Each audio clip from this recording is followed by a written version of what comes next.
Hej YouTube, og det her er Danish Gaming 123.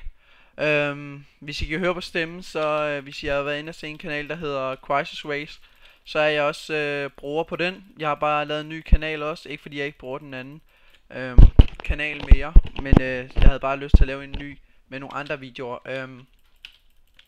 Jeg kan godt smide i kommentaren, hvad min kanal er derinde til i hvert fald. Men altså, jeg har lavet en ny kanal, der hedder Gaming Danish Gaming 123, har jeg kaldt min kanal. Og her vil jeg lave forskellige Minecraft videoer, måske også andre videoer. Men i den her video vil jeg lave jeg vil begynde at lave Whetstone tutorials videoer.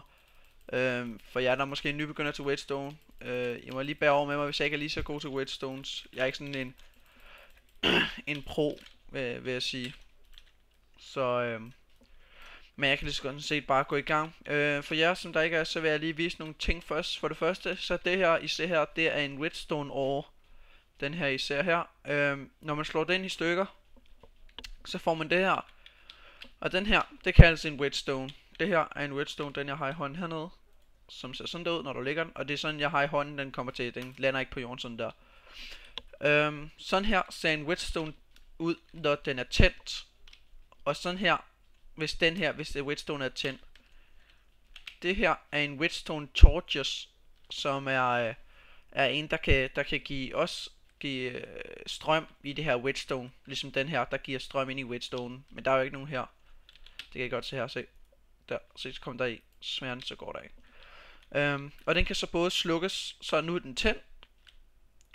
Og nu er den slukket. Og sådan der. Og det her, som jeg også lige har glemt, det her er en tændt Whetstone Torches.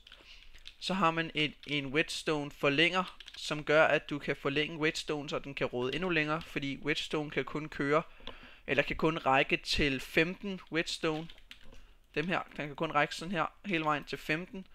Men hvis du lægger en fordeler på, så gør det. Og sådan her ser en Whetstone fordeler ud, som er tændt. Og så kan du sidde og rykke lidt på den her, men det kommer jeg til. Det her, det er så min Whetz. Og her, så starter vi Minecraft Whetstone Tutorials nummer 1 i Danish formation, eller dansk. Som I lige så her, var de forskellige ting her. Man kan lave forskellige ting med de her, for eksempel så en platform her, som I kan se her. Jeg skal lige prøve at finde den her. Den er her. Smider lige den her. Den kan du træde på, så sker der ting, som jeg lige skal vise. Og den findes også i træ. Hvis du smider noget på en sten, så aktiverer den sig ikke. Det er kun hvis du står oven på den. Men hvis du smider noget på et træ, så aktiverer den. Så nu har jeg lagt en, man står på her foran en dør. Og når man så træder på den, så åbner døren. Man kan gå ind, så lukker den. Kan man gå ind, og igen. Så er vi nået til en Whetstone pistons her, hvor at vi har lagt nogle Whetstone her, og op ad en sten. De kan også gå op ad en sten, og så lægger vi dem her. Du kan også gøre det på en anden måde, det vil jeg også vise. Så det du gør, det er, hvis du lægger en piston her, og en sten her, og en Whetstone her, og her, og her, og lægger det til et håndtag, og højreklikker, så går den op. Så aktiverer den her Whetstone den her. Så nu kan du slukke den, så går den ned igen, og kan du tænde den, og så går den op igen.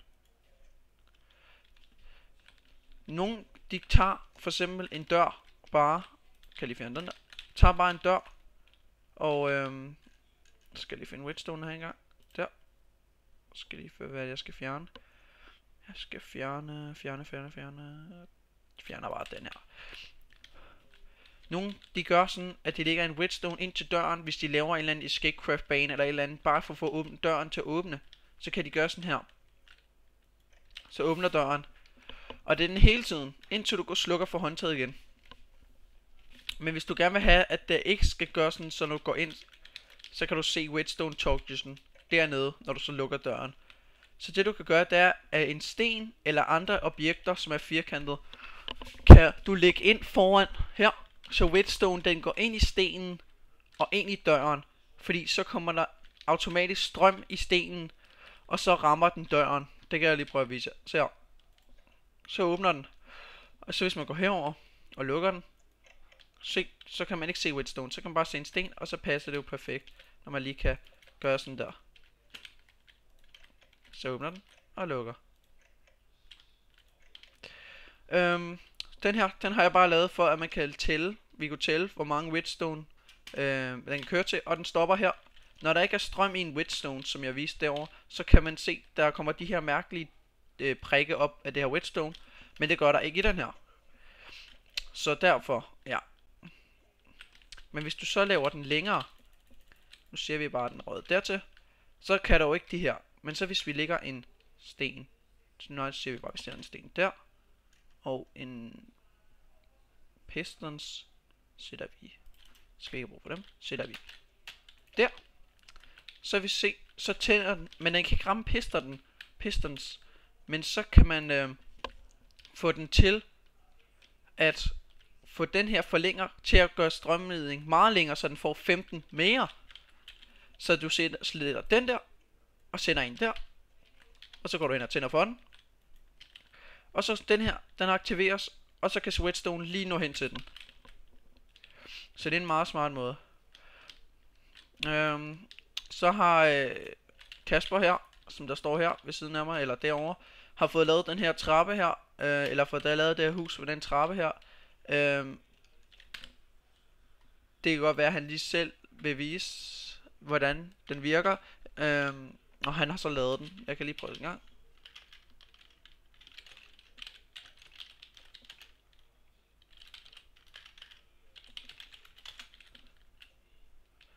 Så får vi ham til at trykke. Og så kan I prøve at kigge en gang. Så slukker den til.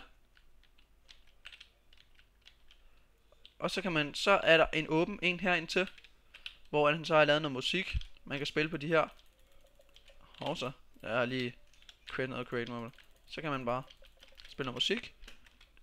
Og hvis du så går ud igen og klikker på den igen, så lukker trapperne sammen. Og så kan du gå op. Og så kan du gå ind i hans hus, hvor der står hej YouTube for alle på serveren. Jeg er også til daglig admin på den danske server, som jeg har kørt en video med inde på Crisis Waves. Så det er akkurat inde på serveren, alt det her det foregår. Jeg vil også vise, hvordan de her forlængerledningsting de virker. For eksempel, hvis du ligger en her, der. Du kan lave så mange træk. Og så, som I kan se her, der er en pil. Den her, det ligner sådan en pil, den peger den vej. Så kan du få en pil til at dreje den vej, så råder whetstone den vej, ellers råder strømmen den vej, ellers råder den den vej. Så kan du få en fra siden, så den kører den vej, og en fra den anden side. Men når du ser så mange whetstone forlængerledninger her, så kan I lægge en whetstone torches, så tænder de alle sammen, og når jeg så fjerner den, så slukker de alle sammen. Så hvis nu man lagde en her,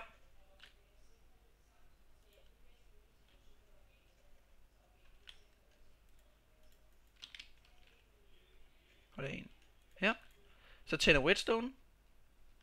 Det kan man også gøre. Det man også kan gøre, det er, jeg mener, at hvis du lægger en her, så kan du lægge en blok her, en håndtag her, en torches her, slukker torchesen, sådan. Så kan du lægge whetstone ind til her, så nu er whetstone slukket. Men så hvis du lægger en her, og giver den der, så kan du gå herned, klik på knappen, så tænder whetstone, og så kan du så tænde den på den måde, at du så lægger den her. Et håndtag. Whetstone kan gå for hver sin side af et håndtag, og den kan gå lige så langt, som den har lyst til. Så kan jeg også vise jer noget andet. Hvis I har en smart ting, I gerne vil have skudt afsted, for eksempel med de her, hvis I kender dem, sådan nogle sådan nogle, skal lige kunne huske, hvad de hedder, dispensers hedder de. Ligger nogle dispensers der. Så kan vi lige proppe den med nogle pile. Skal jeg lige have proppet nogle pile i. Jeg mener, de andre har gjort det. Tusind tak, Kasper. Så putter jeg den her. Så kan I lægge redstone for den og ind til den. Så hvis I klikker i håndtaget her, som jeg har lagt redstone op i den der, så trykker jeg på den, og så fyrer den. Lige ind i Kasper. Så fyrer den her pile afsted. Men hvis I vil prøve noget rigtig smart, eller noget sjovt, så kan I få den til at hænge sådan her. Laver I to der. Sætter en redstone torch der. Der. Lige redstone der. Så den står sådan her. Så har I et håndtag, I kan slukke redstone med. Nej, nu skal jeg lige kunne huske. Sådan der. Så skal jeg lige have de slukket. Og så skal vi have de slukkede redstone torches. Hvor er I henne?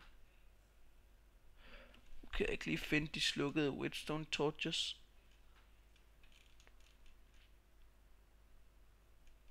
Skal lige kunne finde hvor de slukkede redstone torches er.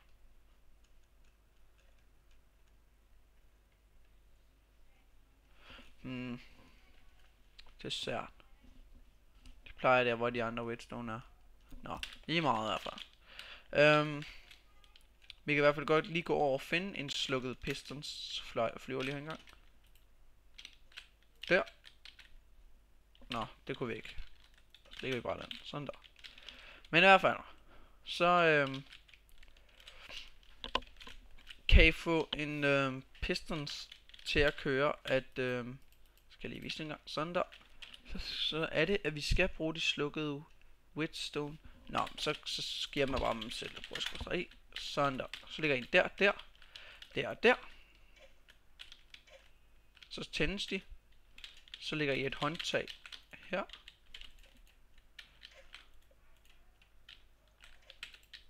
Hvorfor vil jeg gøre den ikke? Jeg ved ikke om de har lavet. Nu kan I se Kasper, han står der og fører den helt af med det håndtag der. Kan I prøve på en anden måde. Så skal vi have nogle sten her.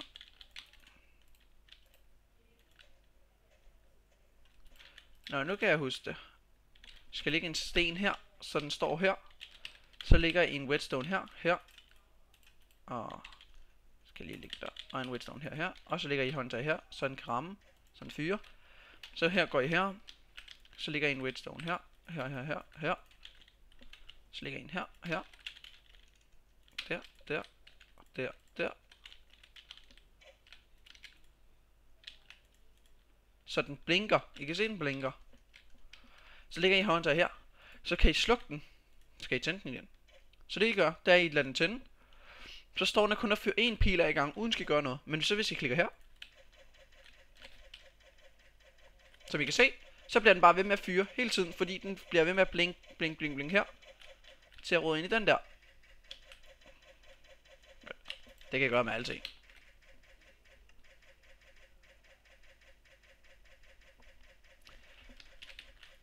Sådan der kan i hvert fald blive ved med at i hvert fald at gøre sådan i hvert fald. Nu gør det der regn. Så skal vi lige have slukket en gang. Okay. Det I også kan gøre, det er I kan lægge en piston her. Forlænger mener.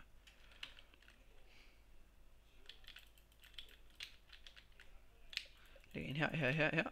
Og så kan jeg lægge en redstone her. Og en redstone. Og så dem her forlænger tilbage igen. Så skal vi lige have slettet alt det her. Hvis de undrer, jeg bare kan slå med hånden, så det er væk, så er det fordi jeg bruger creative mode. Så jeg ikke husker at bruge pickaxe eller super pickaxe. Og så kan man rykke den ind her.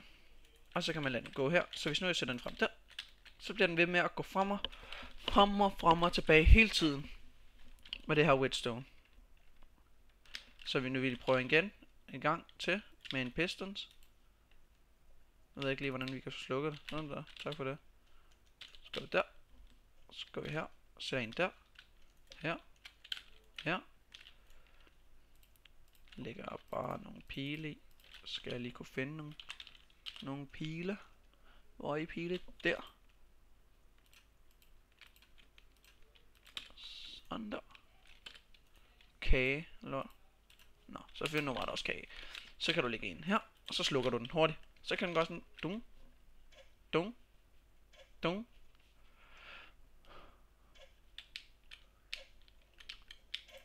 Ja, sådan kan man kan lave alle mulige sjove ting med Whetstone. Man kan selvfølgelig også tage pilene ud, og så finde kage. Cake.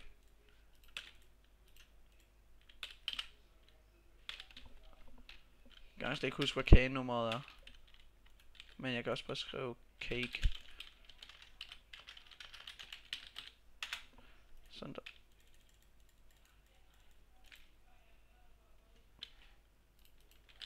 Så kan man tænde den. Ja. Og så skyder den simpelthen med kage. Og det jeg også kan gøre, det kan jeg lægge en sten foran. Så rører kagen stadig ud. Så skal jeg lægge den. Og så hvis jeg gerne vil have den lige beskyttet, kan jeg gøre sådan her. Så den simpelthen bare står og skyder med kage. Ud igennem det der. Så du har vundet en præmie, du får en kage. Simpelthen. Man får en kage. Man får en kage, hvis man kan Whetstone. Ja, men altså, det var da altså, hvad jeg vil vise jer i dag. Nu, det var først bare lige vise jer noget i starten. Men jeg håber, hvis I kunne lide den. Jeg håber, I subscribe. Og hvis I kunne lide den, så giv lidt thumbs up. Og jeg håber, I vil se med på den næste video med Whetstone tutorial nummer 2. På den næste video jeg laver. Så hold øje med min kanal, hold øje med den, hvor den kommer. Og ellers vil jeg bare sige, at vi ses i den næste video. Og hvis I har nogle kommentarer til den her, så smider I det bare. Og hvis I har nogle kommentarer til min kanal, I smider det bare. Og jeg skal nok smide det i beskrivelsen. Ellers vil jeg bare sige, at vi ses i den næste video. Vi ses. Hej.